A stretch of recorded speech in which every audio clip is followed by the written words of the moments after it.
Sisters, Assalamu alaikum wa rahmatullah. At this time, we're going to go ahead and get the English program started. We kindly request everyone in the outside halls to please make their way inside. We will be starting with the English translation of Hadith Kisa, which today will be read by Brother Zuhair. Salu ala Muhammadan wa ali Muhammad.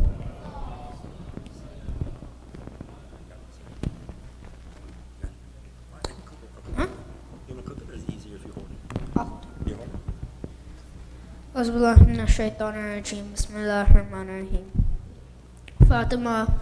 Fatima Zahra, the daughter of the Prophet, peace be upon them, is to have thus related an event. My father, the Prophet of Allah, came to my house one day and said to me, "Peace be upon you, Fatima." I replied, "And upon you be peace." Then he said, "I feel a weakness in my body." I said, "Allah protects you from weakness, father." He said, "Fatima, please bring the Yemeni cloak and cover me with it." So I brought the Yemeni cloak and covered him with it. Then I looked at him and saw that his face was shining like a moon, with its glory and splendor. After a while, my son Hassan came in and said, "Peace be upon you, mother." I replied, "And upon you peace, O light of my eyes and delight of my heart." He then said, "Mother, I smell a fragrance so sweet and so pure as that of my grandfather, the Prophet of Allah." I replied, "Yes, your grandfather is lying underneath the cloak." Hassan went near the cloak and said, "Peace be upon you, my grandfather, the Prophet of Allah. May I enter the cloak with you?" He replied, "And upon you peace, my son, and the master of my fountain. You are given the permission to enter." So Hassan entered the cloak with him.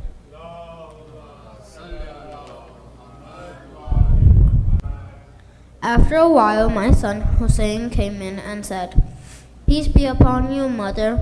I replied, "And upon you peace, O light of my eyes and the delight of my heart." He then said, "Mother, I smell a sweet fragrance like that of my grandfather, the Prophet of Allah." I replied, "Yes, your grandfather and your brother are lying underneath the cloak." Hussein stepped towards the cloak and said, "Peace be upon you, my grandfather, the chosen of Allah. May I enter the cloak with you?" He replied, "And upon you peace, my son, and the interceder of my followers. You are given the permission to enter." So Hussein entered the cloak with them.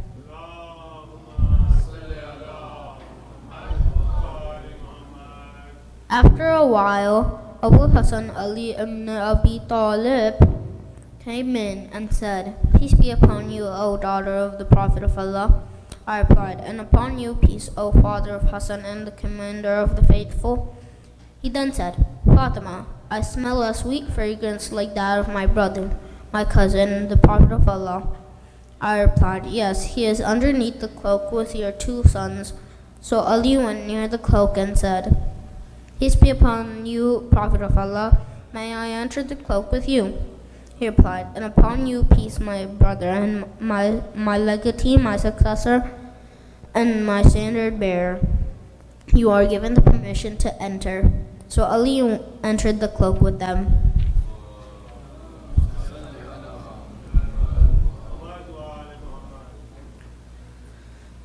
Then I stepped forward and said, "Peace be upon you, my father, O Prophet of Allah. May I enter the cloak with you?" He replied, "And upon you peace, my daughter, O part of myself.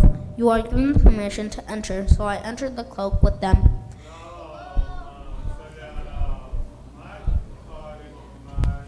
Getting together underneath the cloak, my father, the Prophet of Allah, held the two ends of the cloak and raised his right hand towards the heaven and prayed, "O Allah, these are my people of my household. They are my confidants and my supporters. Their flesh is my flesh, and their blood is my blood. Whoever hurts them hurts me too. Whoever displeases them displeases me too. I am at war with those at war with them. I am at peace with those at peace with them. I am the enemy of their enemies, and I am the friend of their friends. They are from me, and I am from them. O Allah, bestow your blessings, benevolence, forgiveness, and your pleasure upon me and upon them. and keep away impurity from them, and keep them thoroughly pure. Then the Lord Almighty Allah said, O my angels, O residents of my heavens, verily I have not created the erected sky, the stretched earth, the illuminated moon, the bright sun, the rotating planets, the flowing seas, and the sailing ships, but for the love of these five lying underneath the cloak. Jibreel, the trusted angel, asked, Who are under the cloak? The Almighty answered, They are the household of the Prophet and the assets of prophethood. They are Fatima, her father, her husband, and her 2 sons.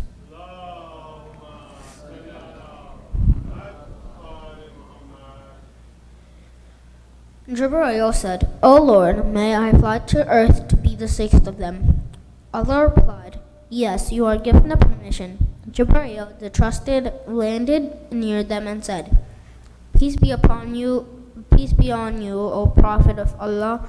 The All-Highest conveys His peace on you and His greetings and says, By my honor and glory, O my angels, O residents of my heavens, verily I have not created the erected sky, the stretched earth, the illuminated moon, the bright sun, the rotating planets, the flowing seas, and the sailing ships, but for your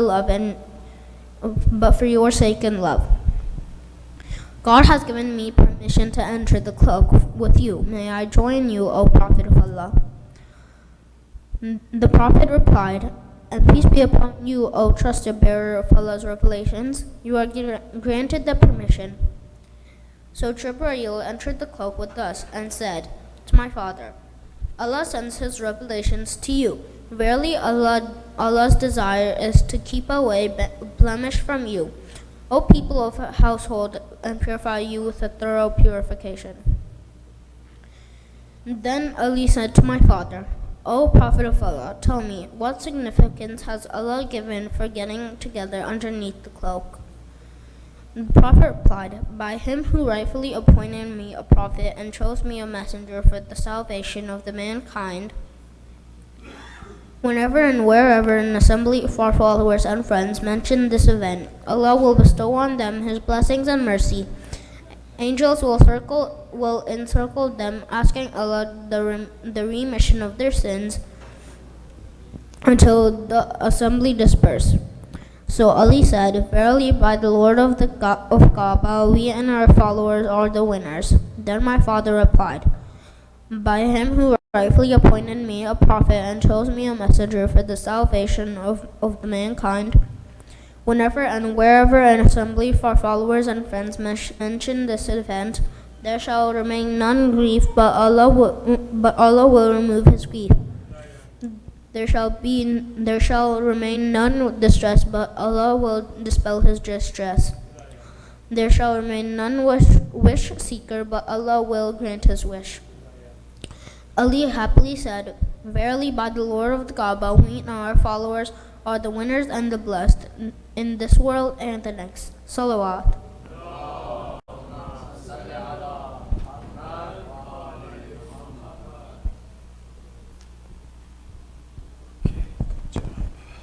MashaAllah, great job, Zuhair.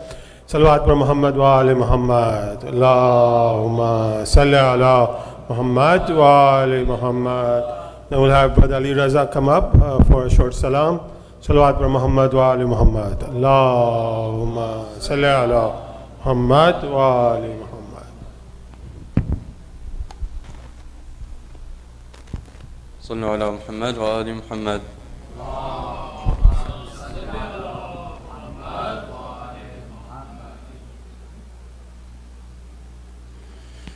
حسين الغريب الغريب الحسين حسين الشهيد الشهيد الحسين حسين الغريب الغريب الحسين حسين الشهيد الشهيد الحسين. Salams on the head of my Mawla Hussein. Salams on the lips of my blessed Hussein. For days in the desert, your body remained with thousands of arrows. Your shroud they became. Your body trampled, no one left to help you. Your body trampled, left in pieces. Your body trampled, Qiyamah has happened. The grief and the mourning for you, O Hussein. حسين الغريب الغريب الحسين. حسين الغريب الغريب الحسين. حسين الشهيد الشهيد الحسين. The screams of the children thirsty for water. The duty was sent to Abbas, our Savior. The Lion of God could be seen riding faster to reach Al-Furat and to please his Sakinah. But how does he fall from the horse with no hands? The flag of Islam laid bare on the sands. Hussein al-Gharib al-Gharib al-Hussein. حسين الشهيد الشهيد الحسين. A lady was seen peering out from the tents, a cry from the heavens that Zahra presents. O shimmer, why on his chest the sword stained in blood was Hussein's final test. Hussein, to your mother, it's time to ascend. Your trials in Karbala have come to an end. Hussein al-Gharib al-Gharib al-Hussein. حسين الشهيد الشهيد الحسين. the fire, the burning, the tents up in flames. O Zainab, protect Imam Ali bin Hussein. The soldiers of Yazid want to beat us. The women and children are crying in pain. Oh Baba Ali, please come back and defend us. Your children are waiting for you to return. Sakina would cry every night for her father, and Zainab would cradle Hussein's little daughter. But when they presented his head on a platter, Sakina could not bear to live any longer. But no one could comfort or soothe young Sakina.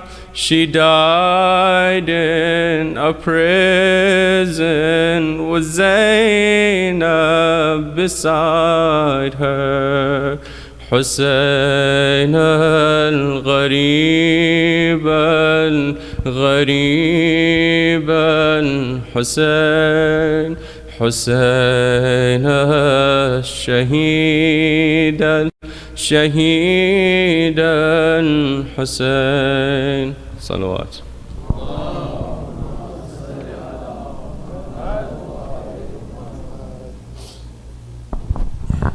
Now we'll have Brother Muhammad come up with a short salam. Salawat par Muhammad wa ali Muhammad. Allahumma salli ala. Salawat.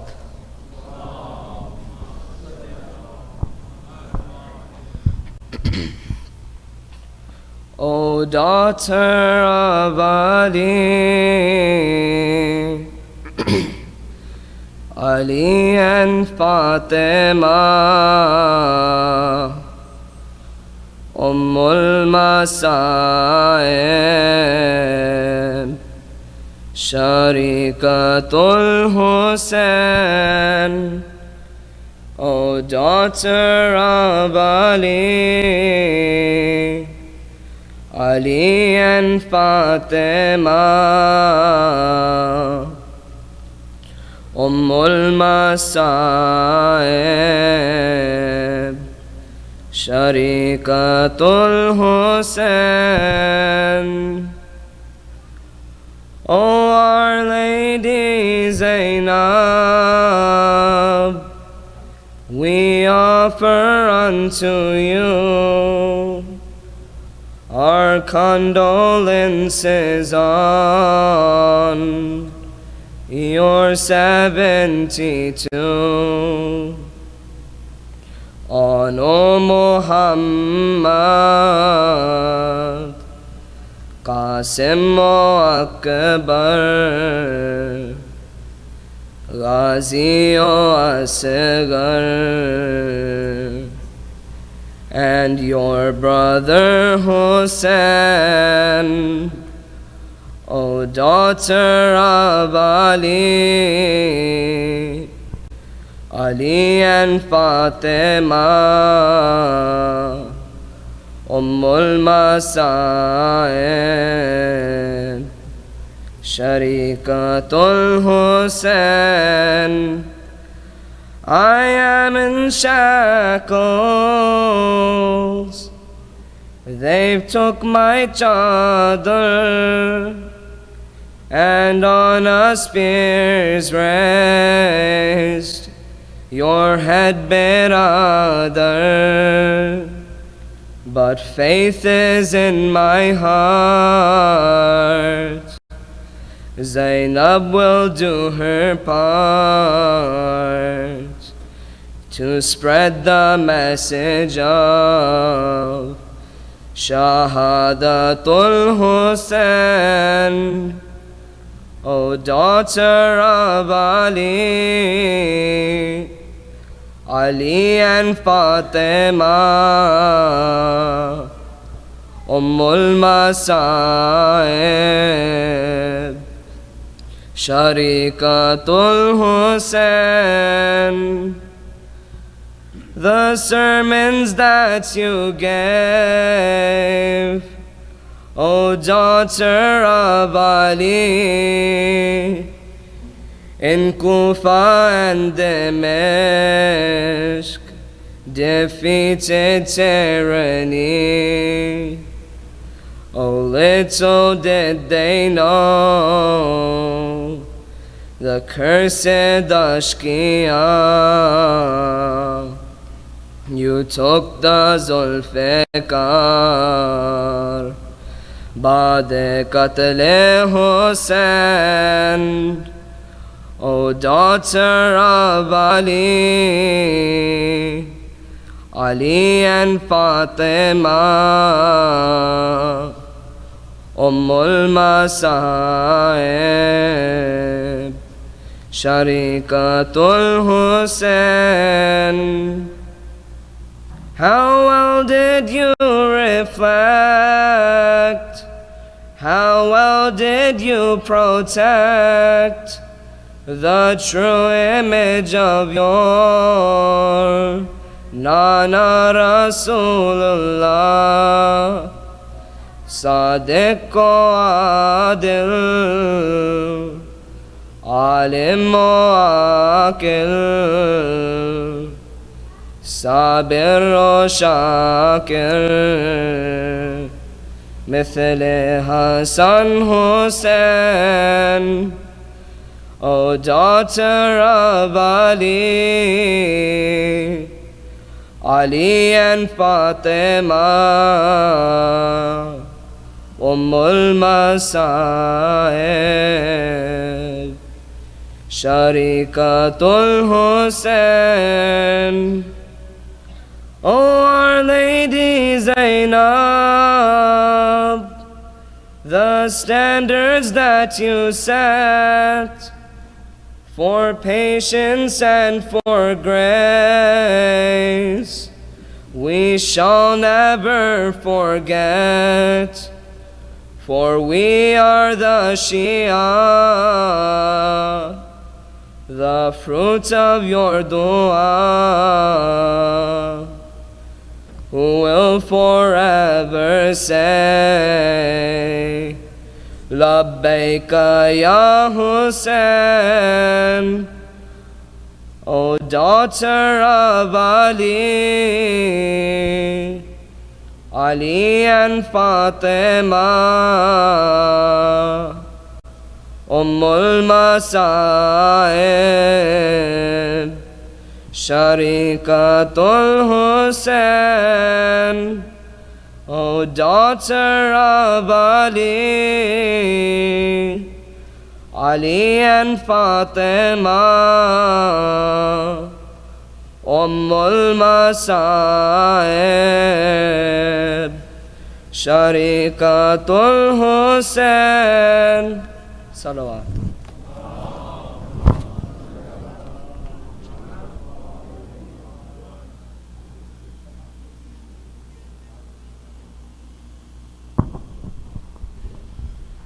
Assalamu alaikum. Just a couple of quick announcements as we're waiting for Maulana. If anyone would like to sponsor any majlises going forward, you can see myself, Brother Jafar, Sister Taysin, or Sister Masima Shirazi. Maulana's here. Oh wow. I missed you when you were, I must have been listening.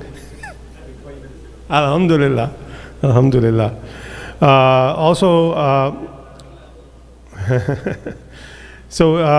For those young ones who would like to read Hadith Qissa or read any surahs or do nohas after the majlis, you're more than welcome to see myself. Brother Jafar will get you on the schedule, get you some practice, inshallah, and you can participate in the majlises going on. So now, without further ado, I'd like to request all of you to kindly move forward as much as possible so we have some room for those who come a little bit later. And we'll request Maulana to take the members. Salawat par Muhammad wa ali Muhammad.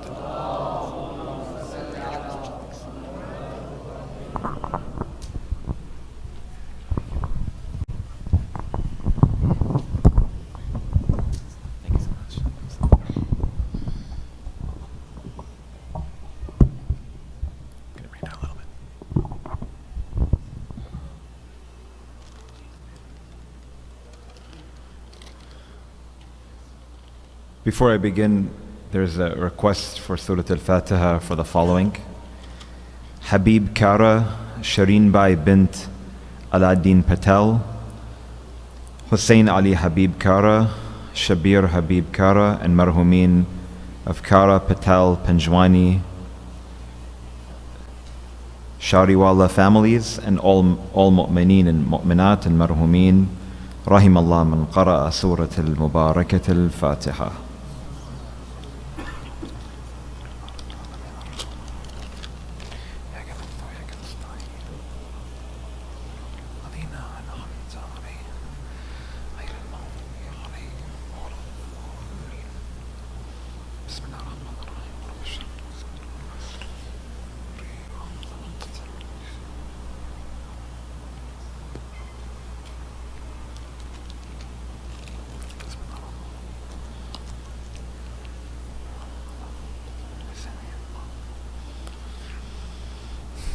أعوذ بالله من الشيطان الرجيم بسم الله الرحمن الرحيم وبه نستعين صلى الله عليك يا سيدي يا مولاي يا رسول الله وعلى أهل بيتك المظلومين صلى الله عليك يا سيدي يا مولاي وابن مولاي يا أبا عبد الله يا رحمة الله الواسعة ويا باب نجاة الأمة يا غريب يا مظلوم يا عطشان كربلاء ما خاب من تمسك بكم والأمن من لجأ إليكم سادتي يا ليتنا كنا معكم فنفوز والله فوزا عظيما قال الله العظيم في محكم كتابه الكريم وقوله الحق والأصدق القائلين أعوذ بالله من الشيطان الرجيم قل إن كنتم تحبون الله فاتبعوني يحببكم الله ويغفر لكم ذنوبكم آمنا بالله صدق الله العلي العظيم صلوا على محمد وآله.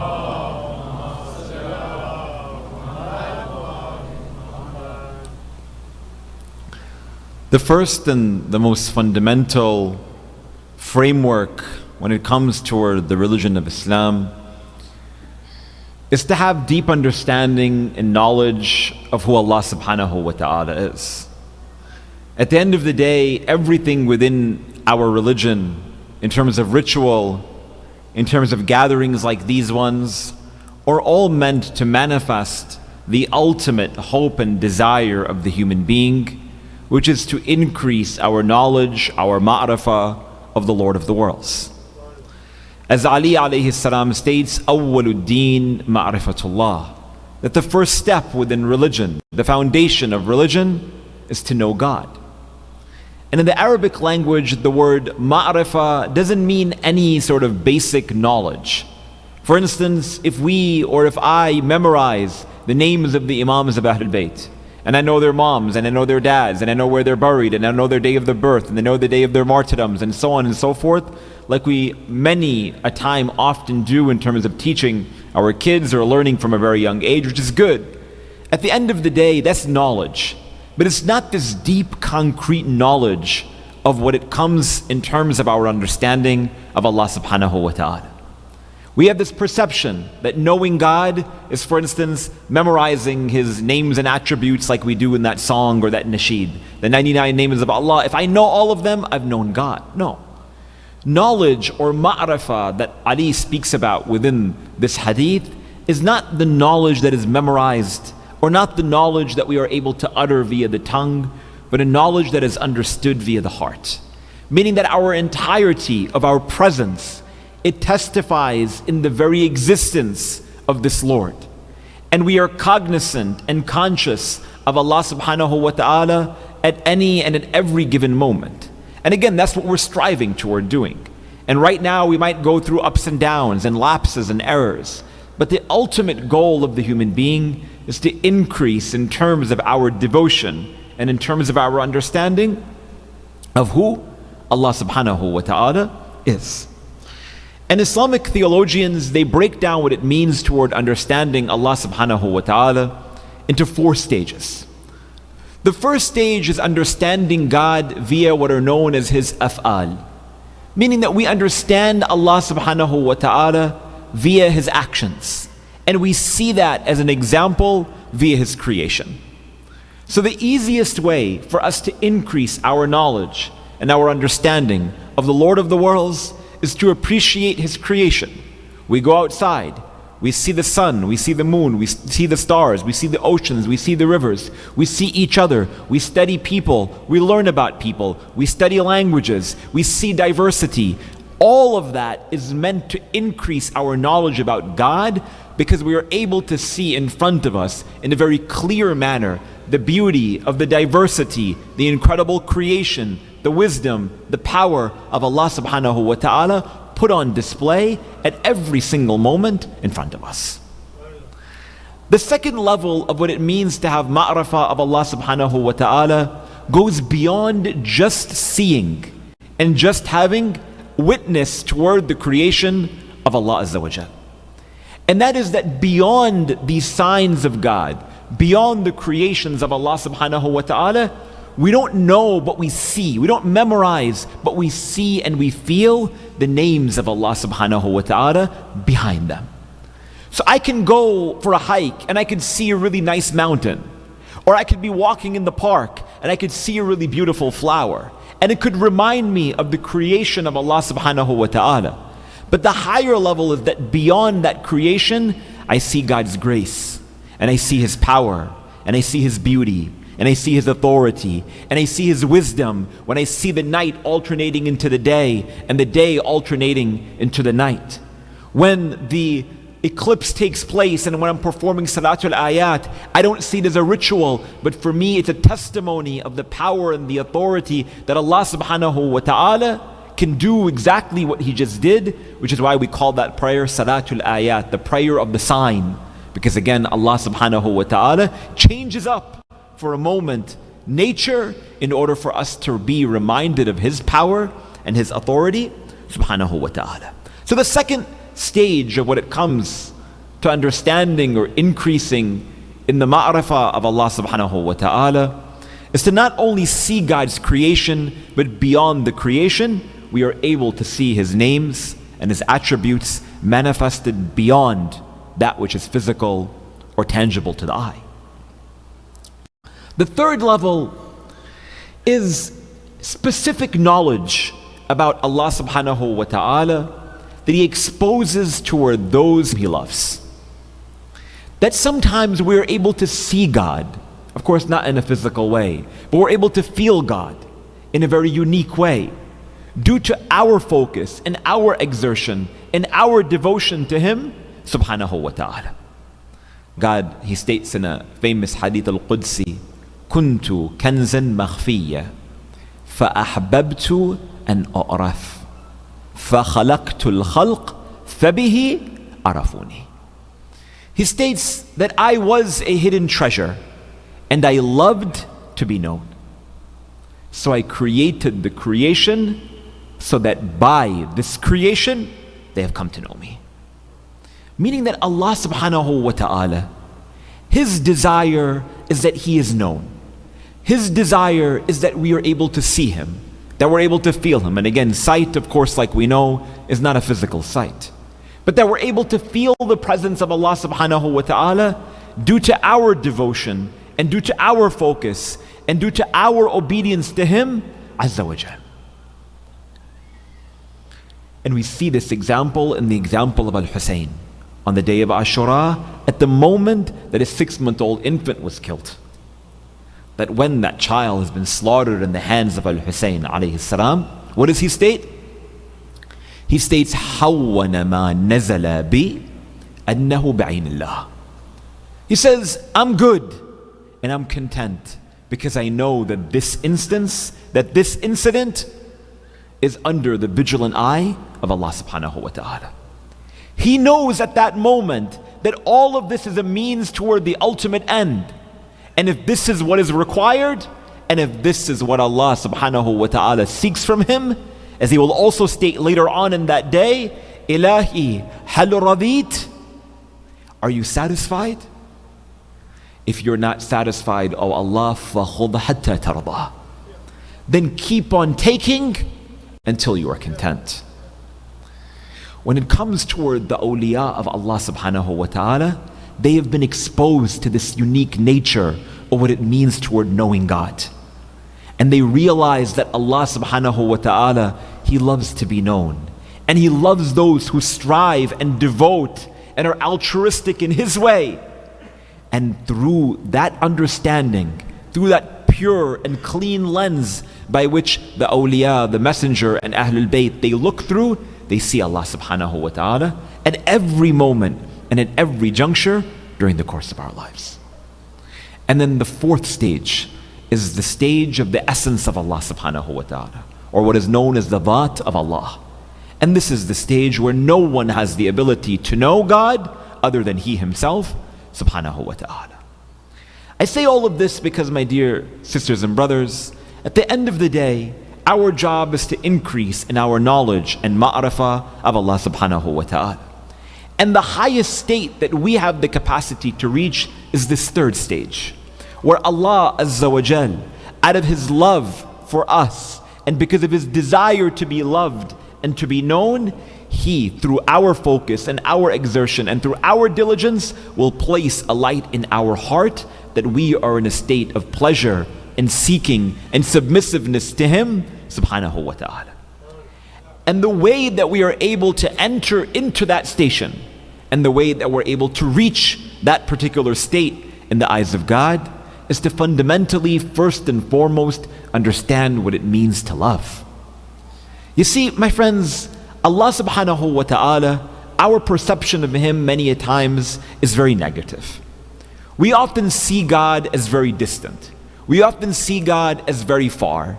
We often see Allah subhanahu wa ta'ala as someone who is always ready to hold us to account and punish us whenever we slip and whenever we fall.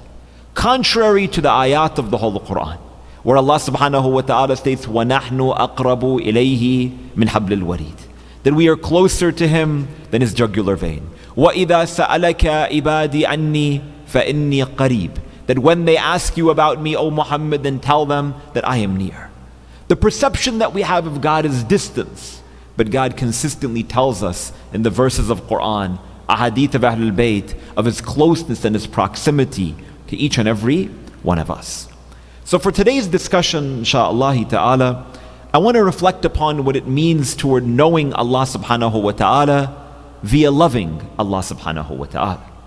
And I want to do this on 3 different dimensions. The first dimension is in terms of understanding how Allah subhanahu wa ta'ala expresses His love for us. A second dimension in terms of how we are meant to reciprocate our love back to Allah subhanahu wa ta'ala. And thirdly and finally, how we can show love to the creation as commanded to us by Allah Azza wa Jal. But before I continue on, if I could ask everyone to please move forward. And with that, one salawat ala Muhammadin wa ali Muhammad.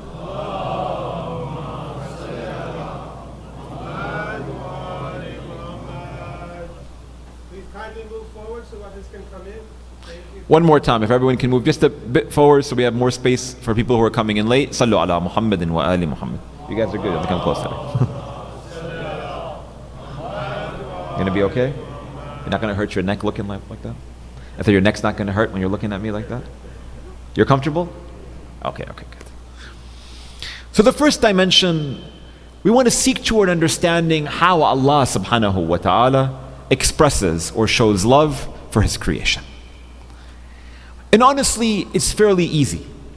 All we have to do is look at our own lives. All we have to do is look at the blessings that we are surrounded by. All we have to do is take a look at these examples of these verses of the Quran that I just uttered, where God consistently speaks to His proximity to the creation. But I had a couple of examples that I wanted to share about how Allah Azza wa Jal, He demonstrates His love for each and every one of us. Number one, Allah subhanahu wa ta'ala, one of His names is Al-Habib, the beloved. And we recite in Dua Kumail, for instance, Ya Habib Qulub As-Sadiqeen, that, oh Allah, You are the beloved toward those who are truthful. At the end of the day, oftentimes when we talk about a concept like that of love within our communities, it turns out to be a bit cringy. Why should we talk about love? That's awkward. We don't do that in our cultures.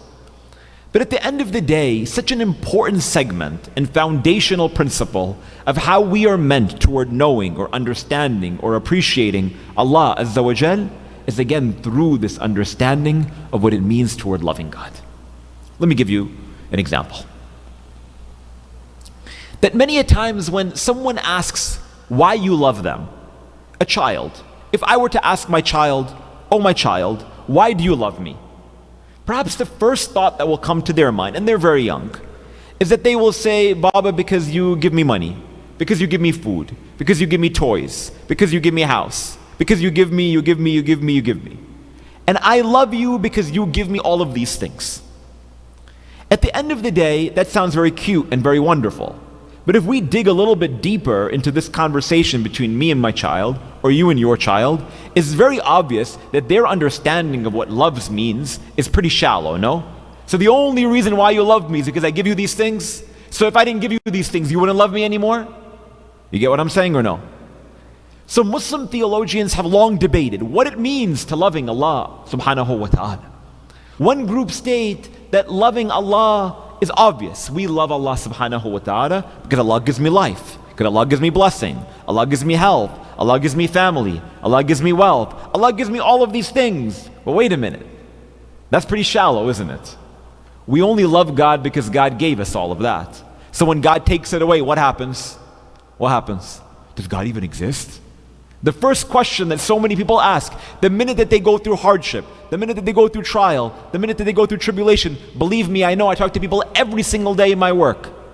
Sheikh, this God that you talk about that is so kind, that is so merciful, that is so loving, that is so compassionate, that is so generous, that is so, how come God's not responding to my dua? I really wanted to marry that guy, I really wanted to marry this girl, and they married somebody else. I wanted to have a child, and I didn't have a child. I wanted to drive this car, and I don't drive this car. This person who I made dua that they live a little bit longer, they died early. God doesn't exist. The problem is our perception of God in the first place. If our relationship with Allah subhanahu wa ta'ala is on the basis of only tangible things, again, the strength of that relationship is weak. That's why there's a higher level. A second group came forth and they said no. Toward loving God doesn't mean that we only love Him because He gives us things, but rather we love Allah subhanahu wa ta'ala because He is Al-Habib. He is the object of all love. He is all love, and He is all compassion, and He is all beauty, and He is all of the most perfect and sublime and, in its most purest form in terms of qualities and virtues and attributes, that وَلِلَّهِ الْأَسْمَاءُ الْحُسْنَى فَادْعُوهُ بِهَا, that He has the greatest of names. So we are meant to call upon those names. Every one of us love love. Every one of us love justice. Every one of us love beauty. Every one of us love mercy and compassion and justice. And Allah subhanahu wa ta'ala is all of those things in its most pure form. So we love God because He is that which we are innately driven to, in terms of that which the human being innately loves.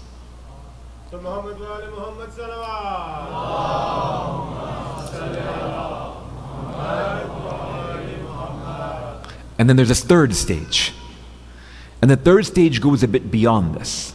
It states, yes, Allah subhanahu wa ta'ala is all of those things. And we are innately fashioned toward loving God via these names and attributes.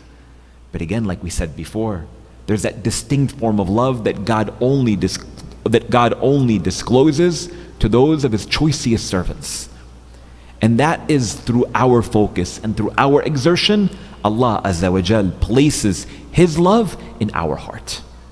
So through my prayer, through my worship, through my focus, through my patience, through my diligence, Allah subhanahu wa ta'ala places the light of His love in our hearts such that it allows for us to see Allah subhanahu wa ta'ala at every moment. Which is why when they came toward Zainab ibn Ziyad and said, "O Zainab, what did you see on that day?" What did she respond? "Ma ra'aytu illa jamila." That the only thing that I saw was beauty, because I know that through these eyes, the only thing that I see is God at any and every moment. So even when they sever the head of the grandson of the Messenger of God, and they leave my children thirsty, and they batter and bruise their bodies across the plains of Karbala, ma ra'aytu illa jamila, I only saw beauty because I only saw Allah subhanahu wa ta'ala.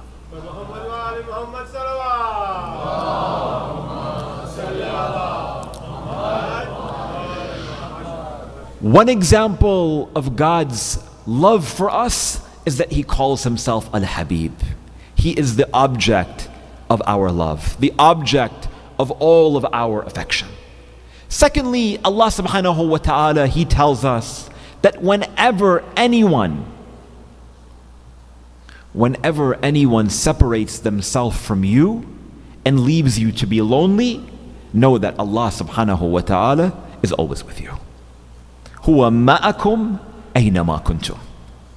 That sometimes we give so much to people, and people, my friends, they're always going to disappoint us. Yet as Allah says to Musa alayhi salam, Ya Musa, ana jalisu man dhakarani. I sit with the one who remembers me.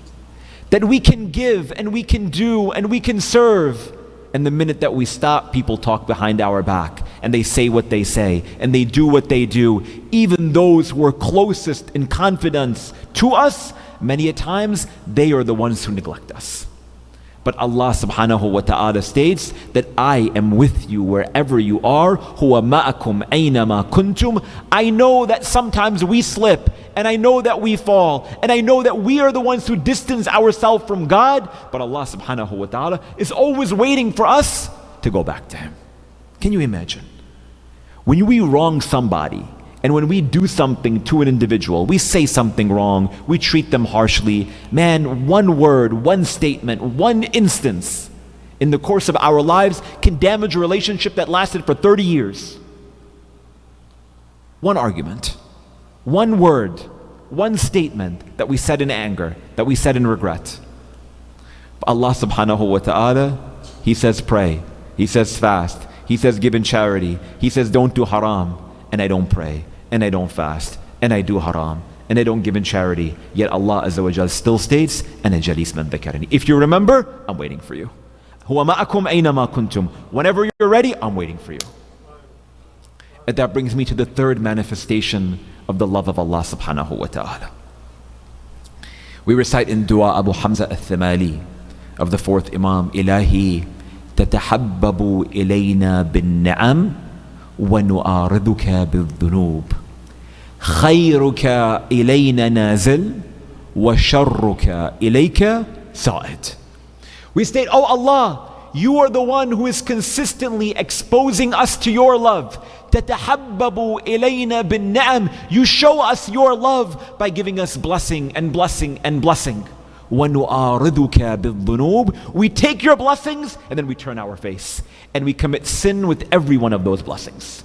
You gave us eyes, with these eyes we commit sin. You gave us hands, with these hands we commit sin. You gave us a tongue, with this tongue we commit sin. You gave us wealth, with that wealth we commit sin. تَتَحَبَّبُ إِلَيْنَا بِالنِّعَمِ وَنُعَارِضُكَ بِالذُّنُوبِ خَيْرُكَ إِلَيْنَا نَازِلٌ. Your good blessings, they're consistently falling upon us like rain. وَشَرُّكَ إِلَيْكَ صَائِدٌ. but the only thing that we return back with the angels is all of our disgusting, despicable, awful, dark vices and sins, but that never for one moment stopped you from continuously showing your love and affection for us. My friends, what's your perception of God? How do you see Allah subhanahu wa ta'ala? Why would we not want to worship a God like this one? It's beautiful. This is Allah subhanahu wa ta'ala. In spite of who I am, He still gives me opportunity, chance after chance, and any moment He could take that away. So we see in dimension number 1, just a couple of quick glimpses in terms of how Allah subhanahu wa ta'ala, He shows His love and affection for His creation. That brings us to dimension number 2. How is it that we, as a creation, are meant to reciprocate that love back to Him, subhanahu wa ta'ala? And there are 3 different steps or stages that I want to take a look at. The first one of these is to do exactly as Allah subhanahu wa ta'ala has commanded. He states within the Holy Quran, قُلْ إِن كُنْتُمْ تُحِبُّونَ اللَّهَ فَاتَّبِعُونِي. Step number 1, if we want to reciprocate God's love back to Him, meaning we want to demonstrate that we love Allah Azza wa Jal, step number 1 is to do that which Allah subhanahu wa ta'ala has prescribed.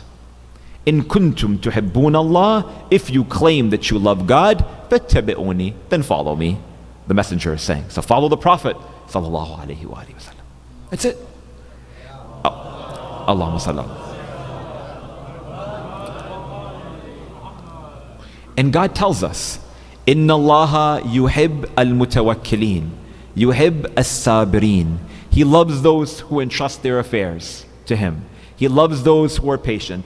Inna Allaha yuhib al-muhsinin. He loves those who do beautiful deeds. Yuhib al-mu'minin. Yuhib al-muttaqin. I love this group and this group and this group.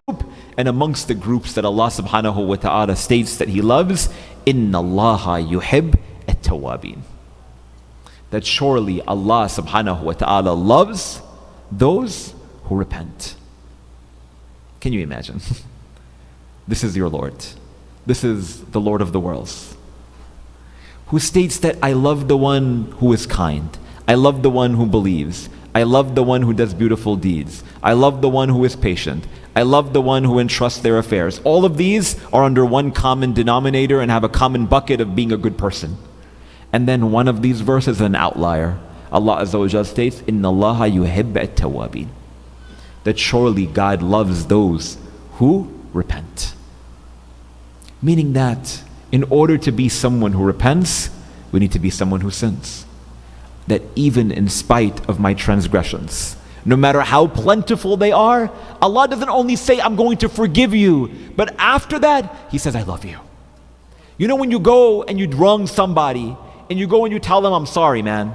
I'm sorry, woman. I'm sorry, friend. I'm sorry, family. I'm sorry, child. I'm sorry, boss. I'm sorry, I'm sorry, I'm sorry. No matter how many times you seek forgiveness from somebody, even if they forgave you, that relationship may never be the same, because there's always an opportunity to remind you of the time that you did that, and the time that you said that, and the time that you did this. You follow what I'm saying? And so sometimes the hurt that we bring to somebody else, it doesn't necessarily purify. It doesn't necessarily pass that stage of qualification where that relationship has once again been perfected. Except with the Lord of the worlds, where He states, Inna Allaha yuhibbu at-tawabin. Hur al-Riyahi is the best example. This man, my friends, he would have been number 1 in Ziyarat al-Warith and Ziyarat Ashura, that we utter his name amongst the enemies of Al-Hussein ibn Ali. And now you go to Karbala, you have to go and make a detour before you go and visit Imam al-Hussein to go and visit the grave of Hur al-Riyahi. In tubt, tab Allah alayk. That's it, done, finished, in the words of Al-Hussein. If you ask forgiveness, you'll find Allah subhanahu wa ta'ala will forgive you. It's done, it's finished. Because with Allah Azza wa Jal, not only does He forgive, but He also loves after that forgiveness. So step number 1, in terms of reciprocating our love back to Allah subhanahu wa ta'ala, is to follow God's instruction. to do what He's obligated for us to do, and to walk in the footsteps of the best of creations, and that's the messenger and his family, to become amongst the mutawakkilin, amongst the sabirin, amongst the muhsineen, amongst the mu'mineen, amongst the muttaqeen, amongst the tawabin, amongst all of those who Allah subhanahu wa ta'ala has stated that He loves. A second step in terms of reciprocating our love back to Allah subhanahu wa ta'ala is to fill our hearts with His love and His love only. And this is a bit complicated. Someone says, how can I demonstrate or how can I fill my heart with the love of Allah Azza wa Jal? In a hadith from Imam as-Sadiq alayhi salatu wassalam,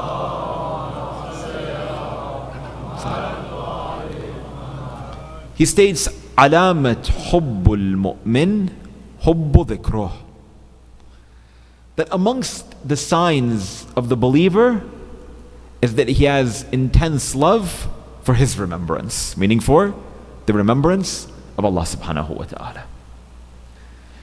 That sometimes we feel tired, we feel exhausted, we don't feel so connected when it comes to our prayers or our acts of worship. And that we need to work toward cultivating a sense of joy and pleasure and not seeing it solely as a burden. And it's hard, it takes a lifetime. It's not about all of a sudden flipping a switch and we're going to get there tomorrow. It'd be really, really nice and comfortable if we got to pray Fajr prayers on a Monday, Wednesday, Friday schedule, right? It wouldn't be so bad then. Or if we could fast, for instance, during the month of Ramadan, but every week we had one day off, Sundays, for instance, right? It would be pretty nice to see a lot of people nodding their head, right? It would be wonderful if that was the case, but guess what? It's not the case. We see many a times worship as a burden, and sometimes we are supposed to cultivate that relationship of obedience and worship of Allah subhanahu wa ta'ala to something that is beloved. And we often experience that at various junctures during the course of our lives. For instance, during the month of Ramadan, fasting is hard. Praying at night is hard. Reciting Quran consistently for many people isn't so easy, and that's fine. But at the end of the day, once we get past the month of Ramadan, so many people, they feel empty in their heart. Nobody misses fasting, do they? Or do they? They miss the feeling of closeness and proximity to Allah that was cultivated by that fast. Praying in the darkness of night and not sleeping so well is difficult, but we miss the feeling of being in close intimacy with the Lord of the worlds. All of that has a profound effect on our hearts and on our souls. Someone goes for ziyarah, they go for hajj, they spend a lot of money, they look at their bank accounts, they wonder how they can afford to do this. Their bodies are tired, they're exhausted. I go for hajj so many times, alhamdulillah, perks of the job, by the blessing of Allah. And I ask people at the end of the trip, before we go back home, let's go for hajj next year. They say, nah, I'm good. Costs too much money, and I'm exhausted. But the minute they go back home, what do they say? Next year we need to go. Because there's some magnetic pull that is drawing them back. Again, because you forget about the bodily pain and you remember the feeling of heart and the feeling of spirit.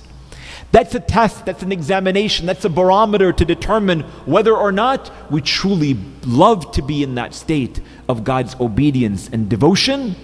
Alamat hubbul mu'min hubbu dhikrah, to fulfill or to fill our hearts with the remembrance of Allah subhanahu wa ta'ala. All it starts with us is exerting ourselves a little bit more than we are, and we'll find that that burden will slowly pass us by. And we go through these ups and downs, and that's fine.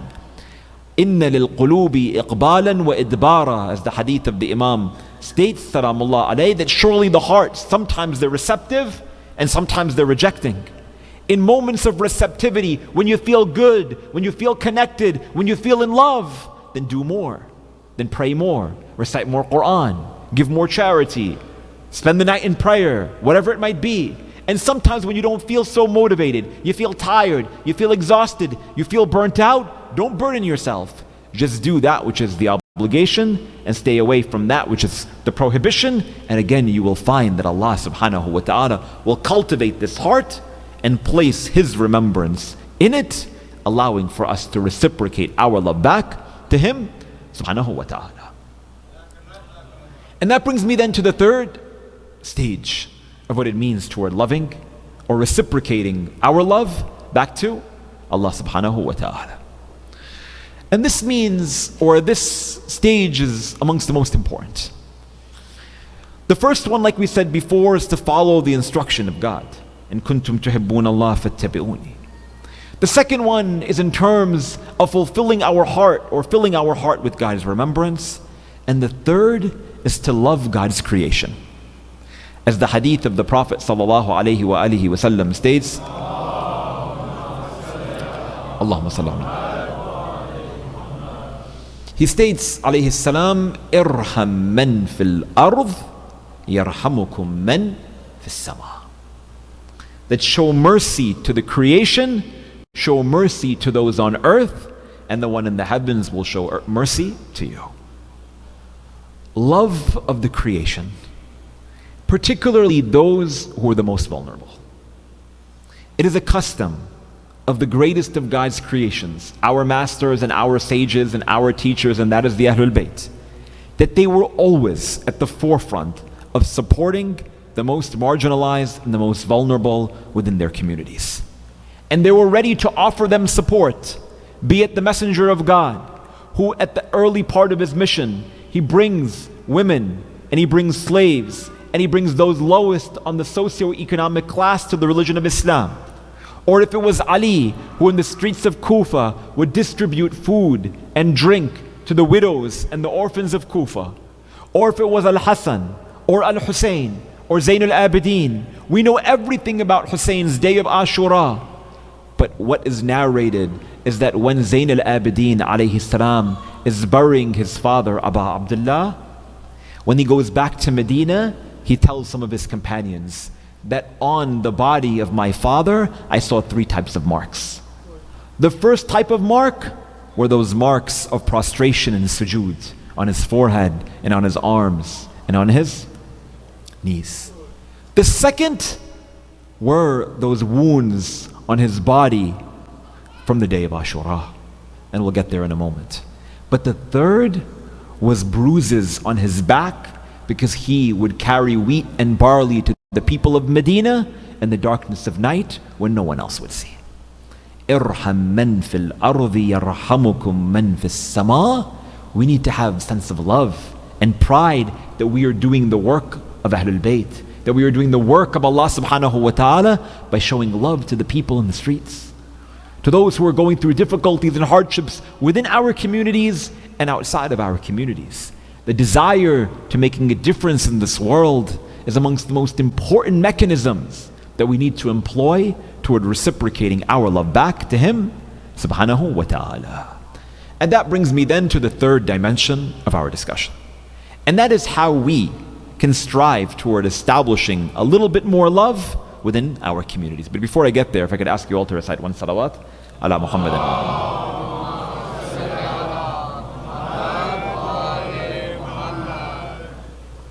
And I get it, like I said before, sometimes when it comes toward expressing or talking about love of Allah, it's easier to have that conversation. Or to talk about what it means toward loving, for instance, the Prophet and his family. Sometimes that conversation is also a bit easy to have. But when it talks about loving other people, when it talks about loving our families, when it talks about showing love and affection toward our spouse, toward our children, toward our friends, toward our brothers, toward our sisters, so on and so forth, for some reason this conversation is a bit challenging for a lot of people, and I don't know precisely why. But there is so much rhetoric and so much language and an abundance of ahadith within our tradition that talks about this importance of showing and demonstrating love toward others. There is, of course, those ayat of the Holy Quran that use the word mahabba. And then there's other ayat of the Quran that utilize, like the word, of course, that we know, mawadda. For instance, the verse of Ahlul Bayt, قُلْ لَا أَسْأَلُكُمْ عَلَيْهِ أَجْرًا إِلَّا الْمَوَدَّةَ فِي الْقُرْبَى. And in the other verse of the Holy Quran, وَمِنْ آيَاتِهِ أَنْ خَلَقَ لَكُم مِّنْ أَنفُسِكُمْ أَزْوَاجًا لِتَسْكُنُوا إِلَيْهَا وَجَعَلَ بَيْنَكُمْ مَوَدَّةً وَرَحْمَةً. In the verse of marriage, mawadda is a higher level of love. Love has many different grades within Islamic literature. And amongst the most important one of these is mawaddah. Mawaddah means a lot of things, but just for the sake of a brief description, mawaddah means to show love, not only to have love within one's heart, but to show it on our bodies. That when we come to majlis, for instance, we show this mawaddah to Ahlul Bayt via our tears, via our grief, via our lowering of our heads. We show it in a very emotional way. That same sort of love is what is required and what is commanded and what is immediately cultivated by the grace of God in our hearts to our spouses as well. وَجَعَلَ بَيْنَكُمْ مَوَدَّةً وَرَحْمَةً, an expressive form of love. Which is why I want to just share with you 3 examples within the ahadith of Ahlul Bayt that tell us about how we should show expression toward those around us. The first one of these examples is how we are meant to showing example, or how we are meant, at the very least as men, to showing love to our wives. In a hadith narrated in Kitab al-Kafi from the Messenger of God Muhammad sallallahu alayhi wa alihi wa sallam,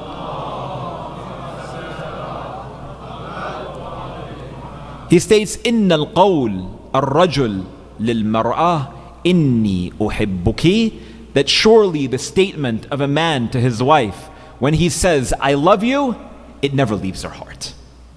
And it doesn't only mean to say it symbolically or to say it ritualistically, but it means to say it with presence, to say it with understanding, to say it with meaning, to say it with affection, to show it with care, with gifts, with a whole host of other nice things.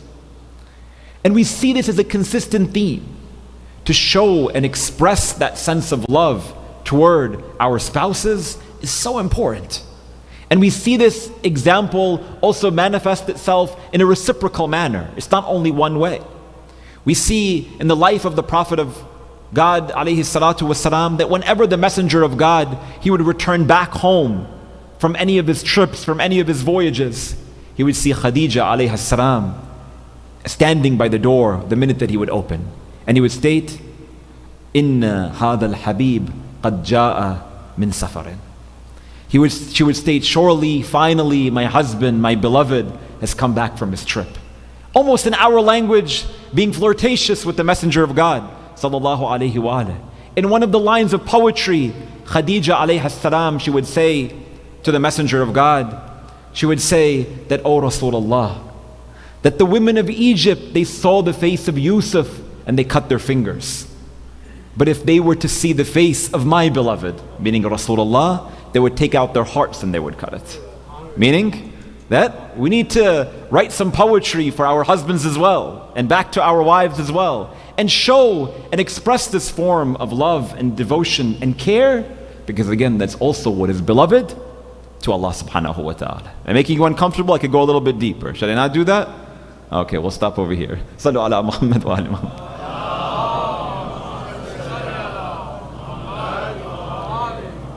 If anyone on the women's side knows my wife, if they can send her the live stream to this lecture, please. I'd appreciate it. Thank you. This is number 1. A second example or a second show of love is not only love to our spouses, but love to our friends. In a hadith, it is mentioned from Imam as-Sadiq alayhi salatu was-salam, he states, La, Allahumma salli ala. He states, لا يكون أخوك أقوى منك على مودته. He states, don't ever allow for your friend to show more love to you than you can show to him. Someone gives you a gift, you give them a bigger gift. Someone takes you out for dinner, you take them out for a steak. Someone buys you a coffee, you buy them a cappuccino. You do the best that you can to show your love is greater than your friend's love to you. Meaning, have that sense of affection. Don't be the guy who's always waiting for the friends to take out their credit card first before you. No. Show that sense of love and show that sense of adoration. Because again, it builds a bond between people. But more than that, Allah subhanahu wa ta'ala is trying to say that He's also vigilant over the way that we treat other people. A third example is very beautiful. In a hadith mentioned from one of the Imams of Ahlul Bayt about how we should show love to our children. He states, alayhi salatu wassalam, Imam al-Baqir or al-Sadiq, he states, قَبِّلُوا أَوْلَادَكُمْ. He states, kiss your children. And it doesn't mean that this is metaphorical or symbolic. It means literally, go and kiss your children. قَبِّلُوا أَوْلَادَكُمْ فَإِنَّ لَكُمْ بِكُلِّ قُبْلَةٍ دَرَجَةً فِي الْجَنَّةِ مَا بَيْنَ كُلِّ دَرَجَتَيْنِ 500 عَامٍ. He states, go and kiss your children. For surely for every kiss, Allah subhanahu wa ta'ala raises your degree in paradise. And between one degree, between degree A and degree B in paradise is a span of 500 years. Meaning that showing that sense of love for our children, this is what it means to showing love to Allah subhanahu wa ta'ala. And a fourth demonstration of love undoubtedly is love of Ahlul Bayt. It is said that one day the Imam alayhi salam, Imam al-Sadiq salamullah alayhi, was in Medina.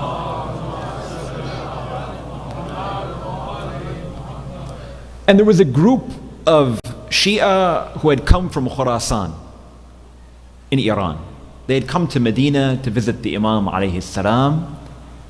And in this large group of people who came to visit the Imam, there was one man who was very, very elderly and was walking very slowly, and he was tired and he was exhausted. And they all sat down, and then this man, he came a few moments later. He was walking a bit slower than the rest of the group.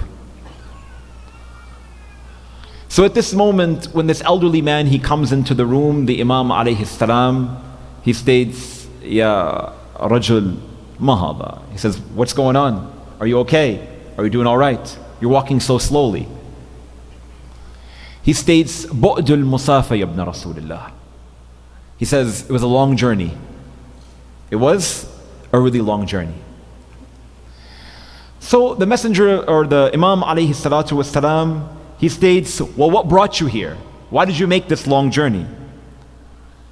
Ma ja'a bih. He responds, Ji'tu ma ji'tu illa mahabbatukum ahlul bayt. He states, nothing brought me here other than your love, O grandson of the Messenger of God. At this moment, the Imam alayhi salatu wassalam, he responds, he states, Anta ma'ana fil jannah ya rajul. He states, and you are with us, and you will be raised with us in paradise in the world beyond this one. I'll read you the hadith. This elderly man, he looks toward the Imam alayhi salam. He states, Ma'akum yabna Rasulillah. Me with you? Me with you? How could be? To which he responds, Salamullah alayhi, Na'am. Ma ahabbana abdun illa hashara Allahu ma'ana. Wa hal-ad-din illa al-hub. He states, yes. For Allah subhanahu wa ta'ala, for the one who loves us, undoubtedly they will be raised with us. For surely what is religion other than love? This love and this show of affection that we come and gather night after night, year after year, spend out of our wealth, exert our bodies and our energy, and do whatever it is that we can to uphold their remembrance, alayhim salam, to think that it won't be a means that will allow for us to attain their closeness and their proximity and their intercession. There's something beautiful about these gatherings, my friends. And if we want to be amongst those who love Allah subhanahu wa ta'ala, then it means to come to gatherings like these ones and to love to be in gatherings like these ones. For the Imam alayhi salam, he states, Inni la'ahabbu hadhihi al-majalis. He states, for surely I love these gatherings. If the Imam of Ahlul Bayt loves gatherings like these ones, then who are we not to love gatherings like these ones? And when we talk about love, and we talk about a show of love, there is no better example of this show or this demonstration of love than the love that the Messenger of God had for his children, Al-Hasan and Al-Husayn. It is stated that on that day, the Prophet of God, alayhi salatu wassalam, he was in the company of Fatima and Ali and Hassan and Hussein, who were very young, small children, and they were playing. And in this gathering, Jibreel, he descends upon them. And he states, O Messenger of God, I have some news to you from the Lord of the worlds. Rasulullah sallallahu alayhi wa alayhi, he exits from the gathering with his children and he goes into another room. And they converse for some time, and then they see that the Messenger of God has entered into prostration, and a very lengthy prostration. Lady Fatima alayhi salam, she looks toward Amir al-Mu'mineen. She says, "Oh Amir al-Mu'mineen, can you go to my father and ask him why he's in this lengthy prostration? Why has he left us?" At this moment, Imam Amir al-Mu'mineen, he sits beside the Prophet sallallahu alayhi wa alayhi, and he says, "O Messenger of God," he says, "is everything okay?" The Prophet of God, he raises his head from prostration with tears in his eyes. And he states, "Is everything okay, O Messenger of God?" He says, "Everything is okay." He says, "But Jibreel has just come to me." And he came and he said, "O Rasulullah, do you love Ali?" He says, "I love Ali." He says, "Do you love Fatima?" He says, "I love Fatima." He says, "Do you love Hassan?" "I love Hassan." "Do you love Hussein?" He says, "I love Hussein." He says, "Do you love to spend time with them?" He says, "I love to spend time with them." He says, "Are you prepared that these individuals from your holy household, they will sacrifice it all, and do you commit to the covenant of patience?" He says, "I do." He says, "Then would you like for me to tell you what is going to happen to these children from your progeny?" Rasulullah said, "Yes." And one by one, Jibreel began to respond. And he said that as for Fatima, she will be squeezed between the door and the wall.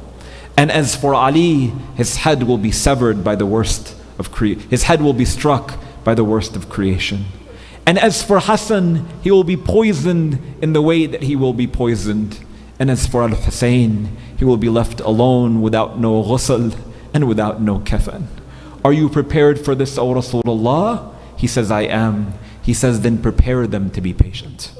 So it is said that at this moment, Rasulullah, he gets up along with Ali. He goes back in the other room and he looks toward Fatima and he says, "Oh Fatima, do you commit toward this covenant of patience?" And she says, "Yes, O Messenger of God." And then at this moment, he looks toward Ali and says, "Oh Ali, will you be patient with all of the hardship that you're going to have to endure?" He says, "Oh Rasulullah, I will be patient." And I don't know how that conversation took place, but we can only speculate. These are two small children. He looks toward Al-Hassan and he says, "Oh Al-Hassan, will you be patient?" He says, "I will be patient." And then he looks toward Al-Hussein and he states, "La yawm ka yawmik ya Aba Abdullah." There is no day like your day, O Hussein. Will you be patient? The Imam alayhi salam, he testifies that he will be patient. But I tell you, some of the narrators of this report, they state that there was also one other person in that gathering. Maybe she wasn't as intimate in the conversation, but that daughter of Ali and Fatima, Zainab alayhi salam, who grew up in this house of Rasulullah, in the house of Ali and Fatima, undoubtedly she was a recipient of that covenant of patience as well, which is why on the night of the 11th of Muharram, she goes to the body of Aba Abdullah al-Hussein. She picks it up from the right and it falls. So she picks it up from the left and the opposite side falls. And then she calls out, "Ya Salla alayka Malik as-Sama." O Messenger of God, may the peace and blessings of the King of the worlds be upon you. Haba Husaynuka fil Arah, that this is your Hussein in this state. But I want to narrate to you one episode. I don't know of the difficulties and of the trials and of the tribulations of Zainab alayha salam, from everything that she had to endure, from Karbala to Kufa and from Kufa to Damascus. And we speculate in our masa'ib and in our poetry about what was the most difficult moment that Zainab had to face. I don't know, but as the poet states, that perhaps the most difficult was that moment when Shimr ran out of the tent, Zainab ran up the hill. If you've been to Karbala, you climb until Zainabi. That when Shimr climbed on Hussein, Zainab climbed on top of the hill. When Shimr took the dagger, Zainab was looking at Shimr. At that moment she thought, should I give myself and should I sacrifice myself for my brother? Perhaps she took some strides saying, oh my brother Hussein. But as she was walking toward the middle of the battlefield, from behind her she heard out the calls, Al-Atash, oh Zainab, oh our aunt, are you going out to bring water? We're afraid if you go, no one else will return. So at that moment Zainab stood firm, and she had to watch as the head of her brother was being severed, but also looking back at Surkayna crying out, is there any water for us on this day?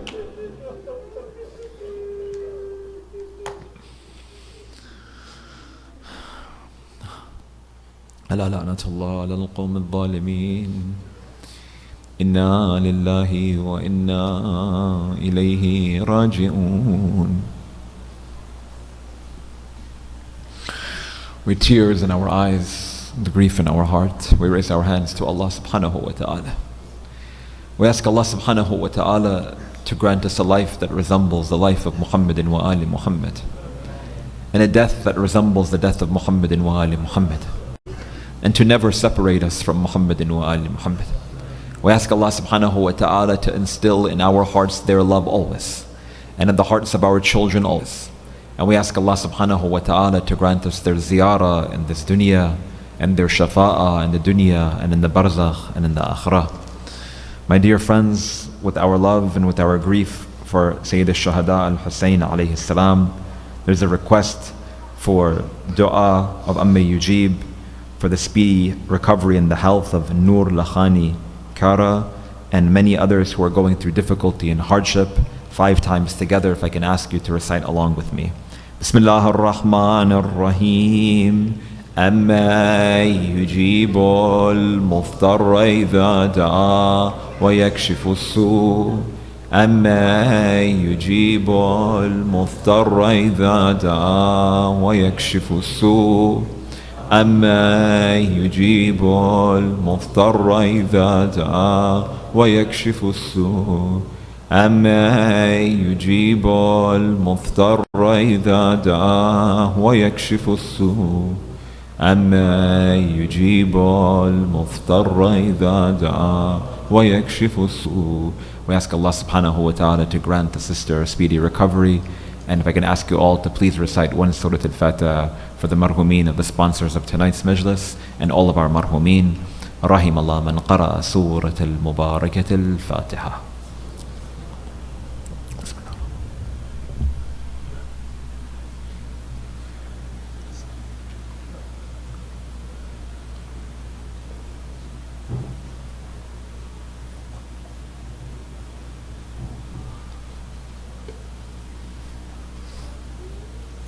Ya Hussein.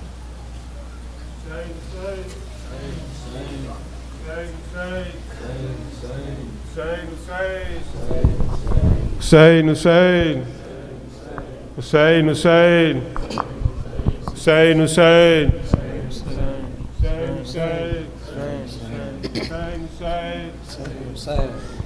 جانم فدای زینب، جانم فدای زینب، جانم فدای زینب، جانم فدای زینب، جانم فدای زینب، جانم فدای زینب، جانم فدای زینب، جانم فدای زینب.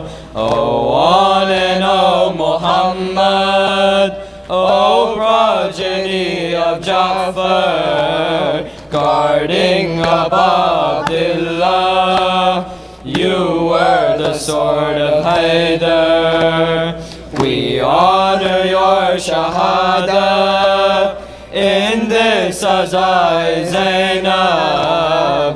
لبيك برزبانم، جانم فدای زینب، جانم فدای زینب، جانم فدای زینب، جانم فدای Zainab, Janam Fidai Zainab. Your piety and iman, your sheer determination, your courage and demeanor, truly an inspiration. At par with Anbiya is, Sabr ol Izai Zainab, Labbaik bar zabanam, Janam Fidai Zainab, Janam Fidai Zainab, Janam Fidai Zainab, Janam Fidai Zainab, Janam Fidai Zainab. Say no to every tyrant, say La ilaha illallah. Say no to fear of dying, remember Inna Lillah. Calling to truth and justice is still Nidai Zainab. Labbaik bar zabanam, Janam Fidai Zainab, Janam Fidai Zainab, Janam Fidai Zainab, Janam Fidai Zainab, Janam Fidai Zainab. Iqra bi-ismi Rabbik, read in the name of Allah. The indigent and hungry, feed in the name of Allah. Knowledge and empathy are what signifies Zainab. Labbaik bar zabanam, Janam Fidai Zainab, Janam Fidai Zainab, Janam Fidai Zainab, Janam Fidai Zainab, Janam Fidai Zainab. Guarding the holy Rosa, we are the Shia lions, facing the evil arrows. We are a wall of iron. Until we die, we will shelter Ridai Zainab. Labbaik bar zabanam, Janam Fidai Zainab, Janam Fidai Zainab, Janam Fidai Zainab, Janam Fidai Zainab, Janam Fidai Zainab. We are the sword of Haidar, no army can defeat us. We are the plan of Zahra, no Lucifer can beat us. Like oxygen we breathe in, Karbala Zainab. Labbaik bar zabanam, Janam Fidai Zainab, Janam Fidai Zainab, Janam Fidai Zainab, Janam Fidai Zainab, Janam Fidai Zainab, Janam Fidai Zainab, Janam Fidai Zainab, Janam Fidai Zainab, Janam Fidai Zainab.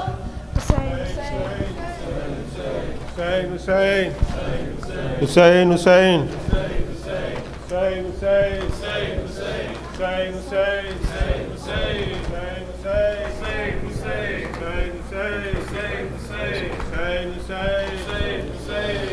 Sallallahu alayk Mawla Hussein, Sallallahu alayk Mawla Hussein, Sallallahu alayk Mawla Hussein, صلى الله عليك مولا حسين صلى الله عليك مولا حسين صلى الله عليك مولا حسين صلى الله عليك مولا حسين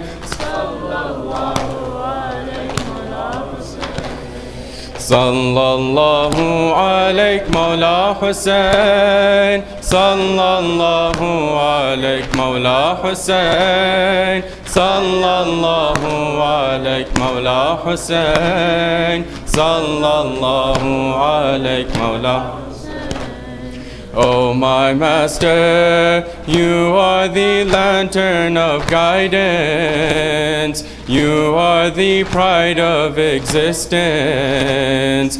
For me, you're the Lord of patience. Allahu Akbar, how could they not see all of your virtues, O son of Ali? Did they not hear what the Prophet had said? I am from him and Hussein is from me. Sallallahu alayk Mawla Hussein. Sallallahu alayk Mawla Hussein.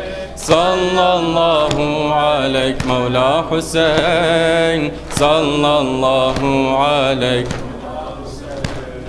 Oh my master, my life is entangled in chains. Tell me the reason for this pain. You are my hope, Mawla Hussein. Alhamdulillah, you are my relief. Alhamdulillah, you are my belief. Alhamdulillah, by your holy name I withstand all pain and every grief. Sallallahu alayk Mawla Hussein.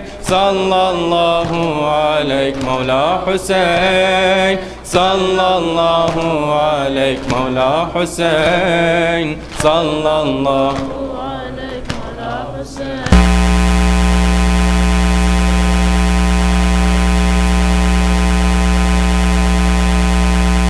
Arba'in is my Mawla. I yearn for you, son of Zahra. Subhanallah, by the grace of your land, Allah has put our cure in your sand. Subhanallah, by your sacrifice, Karbala has become paradise. Sallallahu alayk Mawla Hussein. Sallallahu alayk Mawla Hussein. Sallallahu alayk Mawla Hussein. Sallallahu alayk Mawla Hussein, change my destiny like your whore. My salvation lies at your door. Without you I am lost for sure. My hopes are tied with you, show me a sign. You are the only path to the divine. No other path can lead me to the truth. Now my only hope has become your shrine. Sallallahu alayk Mawla Hussein. Sallallahu alayk Mawla Hussein. Sallallahu alayk Mawla Hussein. Sallallahu alayk Hussein, Hussein, Hussein, Hussein, Hussein, Hussein, Hussein, Hussein. Allahumma salli ala Muhammad wa ali Muhammad.